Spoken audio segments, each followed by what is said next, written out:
Everybody, thanks for tuning in to another episode of Wings and Things on Cribs and Ribs. Today I'm sitting with Dave Grant. This is my corporate broker, my personal mentor, and all-around great guy. Thanks for having lunch with me today. It's about time, man. I've been wanting to get on your show, brother. All right, here we go. We got him. We finally got the man. Steve is our resident expert in-house on anything barbecue, ribs, wings, Italian food. I've been waiting, so I'm getting ready to go check out your new restaurant as well. But I've been waiting to dive into some of this stuff, so I'm really excited. All right, I'm excited to have you try it. The pressure's on, everybody. Dave's been doing this for, 21, 22 years? 21 years, yes, sir. That's a long time. By this point, he's probably forgotten more about real estate than I'm ever going to know. But every time I have any hiccups in my career, anytime there's, anything thrown at me out of the woodworks, Dave's always got a solution for me. I always appreciate that, Dave. Yeah, I love working with you, man. You are a treat to be with, and you're a Giants fan, so that makes it even better. That's why I'm here at ERA. That was the deal breaker. It was between ERA, and I won't mention the other one, but Dave's a Giants fan, so here we are. So Dave, in my early real estate career, I've kind of seen a few weird things showing houses. I walk in on people, there's people that weren't expecting me to show up, but I know you can probably top any of my stories. What are some of the craziest things you've walked in on? Well, it's funny you say that, though, because I know just in the time you've been working with us, you've gotten some tough transactions and you've seen a few things, right? So you kind of develop over the years of what happening is. But, so a couple of things that I can really remember, man, that really stood out to me. One of my early days, I walked in, so I'll set you up. House is occupied, got some buyers, we're interested in seeing the home, it's an appointment with the seller. I call, set the appointment, everything's cleared, is they okay, ready to show the house. Anytime I show an occupied property, I get over there, always knock real loud, ring the bell, open the door, announce myself. Right. So, appointment's cleared, knock on the door, open it up, in my big voice, my Steve Wickett voice, right? Right. Realtor, hey, anybody home, realtor? Quiet as it goes. All right, come on in. So what I always do at that point in time, lights are off, so I always tell my clients, hey, go ahead and start taking a look around here in the kitchen and whatever. I'm gonna go start turning on some of the lights throughout the house. So as I'm walking through, turning out the lights, and I, get upstairs and hit the master bedroom, turn on the light in there. No sooner than I turn that light on in the master, turn the corner to head towards the master bathroom area. Here comes the homeowner woman out of the shower, stark naked. I'm talking head to toe, full on frontal. Oh, nice. Whoa! She screams, I scream I didn't see anything. And she's like, I know you're lying, you've seen everything. And I'm like, I'm so sorry. I said, I called making it. And she's like, oh my gosh, she goes, is it that time already? You know what everybody's wondering. She's cute. You know what? That's funny you said that because I was talking to my wife about this last night, telling her, hey, this is one of the stories I'm going to, tell Steve today. And all I say was that she wasn't ugly. Well, yeah, there's always an upside to it. Yeah, right. So they buy the house? That particular house they did not buy, but that story will live in infamy forever. Oh, these are delicious beans, buddy. Oh, I'm glad you like it. I actually found this recipe. I watched this guy named Malcom. He's got a barbecue channel on YouTube called How to Barbecue Right. He's always my go-to when I'm trying out new stuff, and these are his apple pie baked beans. I pretty much follow the recipe the way he does it. You got to check out that channel too, everybody, on top of Cribs and Ribs as well. Good stuff. Well, I'm glad you like it. Good stuff. So yeah, that was one of my most exciting ones right out of the gate. Was walking in on her. Right on. Caught me off guard. You ever had any scary ones?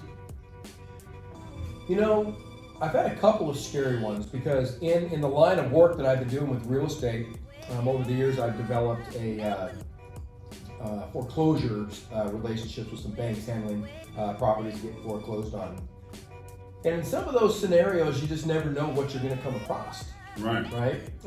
So, one of the ones that really stood out is I was actually serving a cash for keys or an eviction, right? And this is where the bank will offer the homeowner who's been foreclosed on some cash to get out of, to move, transition from one home to the other.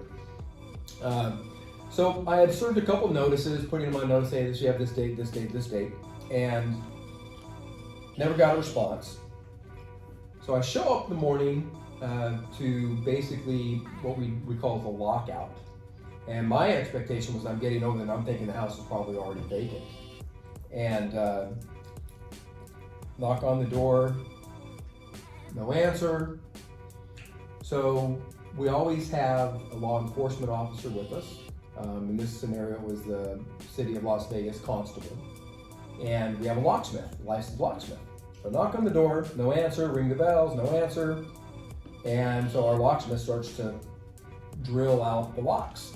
And minute into drilling out those locks, the door flies open, homeowner, gun in my face, raging dog on leash in hand, you know, going at us. Right. Whoa, what? And the guy's, what are you doing on my property? This is that. And you don't back up, I'm letting my dog loose, he'll tear you apart. And I was just like, wow. And I stepped back behind the constable, and the constable was more, you know, they kind of maybe dealt with this a little more than me, was really like, hey, you need to control your animal, sir. You put that firearm away, or else I'll be forced to, you know, put the dog down. And he was constantly going back and forth with us, arguing with the constable. Did you get the dog to calm down? Pulled him back. Finally, the constable just stepped back, got on his radio. We had 3 Metro officers there in about 5 minutes. Kind of talked the guy down off the ledge, if you will. And it was like, hey, you've had, you know, 90 days of notices that have been posted, and basically allowed the guy 30 minutes to gather his stuff, get his dogs, his belongings, vacate the property, and then we coordinated a time later down the road for him to come back and move his furniture and everything. But that moment was probably one of the most scariest ones I've ever had, because number one, having a gun pointed right in my face, and a dog, you know, that was acting in a vicious manner, was like, wow, that was just one of the most scariest ones I've ever dealt with. Hey, either way, the gun in your face or the vicious dog, I don't know which one's, you know, which one's worse on that one. And that's why we have that constable, you know, to go out with us in those instances like that, because, you know, you just never know what you're going to face when you come up to one of those. You were telling me one time about an REO that you were going to check out, and they had, you know, basically flooded the house purposefully. So, sorry man, these are delicious. Oh, I'm glad you like them. By the way, And Steve did make them, just so you know. Yeah. A little more of a mild kick to them for me, because I have a very low spice tolerance. But then it kind of got to the back of my throat, and I felt a little bit of heat there. Right. See, that's where you put the heat from the seasoning, so that it gets you towards the end, instead of, you know, anything in the sauce you're going to get right up front as soon as you put it in your mouth. I see. So you sweeten me up with the sauce and get me in the back. There you go. It's all about complexity, everybody. It's all about building layers of flavor. You know, that's the difference between okay food, good food, and great food, is how well you build those layers of flavor. You know, you don't just small mash together and whatnot. Well, this is clear to me now that I definitely need to have you over for Giants games this year. Absolutely. And by the way, everybody, if you ever want to try some smoked chicken wings and you want to see how it's done, go on Cribs and Ribs. Got a video that shows you how to do the whole thing from front to back. These I do with a little bit of a sweet chili sauce so that I wouldn't end up firing you up too much. Delicious. Everybody, thanks for tuning in to part 1 of this Wings and Things with my corporate broker, Dave Grant. Hope you enjoyed this content. Stay tuned for part 2.